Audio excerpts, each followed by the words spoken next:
Një njoftim tjetër për regjistrimet të vitin mësimor 2026-27 nga Alba Life në New York. Kanë filluar pra regjistrimet për mësimin e gjuhës shqipe në vitin e ri akademik në rrjetin e shkollave shqipe Alba Life në New York. Ky vit mësimor është i veçantë sepse në 7 mars 2026 do festohet me madhështi 20 vjetori i televizionit të shkolla shqipeve Alba Life. Mësimi do zhvillohet si zakonisht në shkollat publike amerikane në adresat e orarëve të viteve të mëparshme. Në qytetin State Island mësimi zhvillohet të premteve 4:36.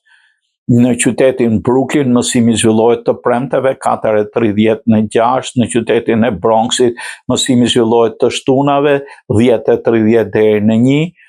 Në Christopher Columbus High School në qytetin Queens mësimi zhvillohet të premteve nga ora 5:30 deri 7. Në shkollën publike PS 88 në shtetin New Yorkut mësimi zhvillohet të premteve nga ora 5:30 deri në 7 në adresën 329 Sand Creek, Albany, New York. Për nxënësit që nuk mund ta ndjekin dot mësimin në këto shkolla, ka edhe mësimi online për gjuhën shqipe të premteve nga ora 5 deri në orën 6 pasdite.